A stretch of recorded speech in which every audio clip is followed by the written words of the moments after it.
I have talked about it in the past as well, and I have also mentioned about this in my book. I'm talking about keeping a documentation or some kind of a write up about your standard configurations and schemes in your Jira instance.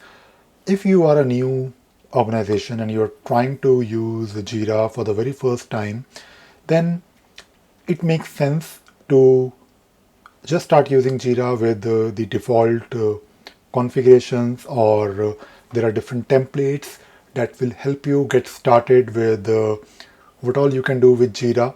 So when you, let us say, create a new project, you have the option to select some templates, and those templates are there for you to get a feel of some standard use cases of how Jira can be used in your organization.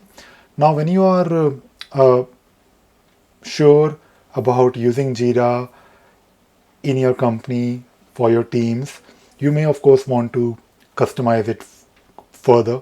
You may want Jira to do a lot more than what standard configurations can do. Now, the only thing that I want to say is that keep a track of what changes you want to be implemented in Jira. Let us say you have three different teams and they are following Scrum methodologies, and they have a same or similar way of working. So you can have, and I'm talking about three teams, it could be three projects or 30 projects, and it is very easy to mess up the configurations in Jira. It is very easy to have each and every project having their own set of configurations, which is something that you should avoid. Uh, you should always try to optimize the usage of these configurations, and when you do that with the help of a process in place, some kind of a change control board, you can call it whatever you want. You can call it center of excellence, you can call it your change management board, whatever you want to call it. But the whole idea here is that keep a document of your configurations, like what issue types you need, what workflows you need, what are those workflows looking like, maybe a simple diagram, what fields you want, what fields are mandatory. If you're talking about a workflow, do you want some automation, do you want some conditions or post functions or validators? So basically create a document that will basically serve as a reference point for you, and whenever you have to, let us say, do a change, don't just do a change directly in your Jira instance. First, take a look at your document. Maybe by looking at the document, you will realize that there are 10 other teams who might get affected with this small change. Maybe a specific team is requesting for a new field, a new custom field. First, challenge what is the need of that particular field.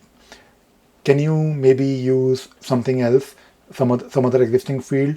If you think that particular, if they can justify the need of a new custom field or any other new configuration, then also try to ask other team members, or at least someone who is responsible for that particular set of teams. Let us say if that particular new custom field or a new workflow or making a change in that particular configuration is affecting each and every team member, each and every project, then you should have some common understanding. You should basically ask those project leads, are you okay with that particular change? If yes, then we are happy to implement this. So try to have some common schemes that can be shared and that you don't really have to modify for each and every individual project. So this can only be achieved when you have a document, a place where you can take a look at the configurations, and that document can be shared and can also be read easily by anyone else who may not be a Jira administrator. So let us say if you have to do a change in a custom field, or maybe you're making a field as mandatory, or you're adding a new post function, just share that particular document, with your stakeholders, or maybe your change control committee or change control board, who can easily look at the document and say yes or no, we can or we cannot go ahead with this particular change. So keep a track of your configurations somewhere that you can easily manage in a document.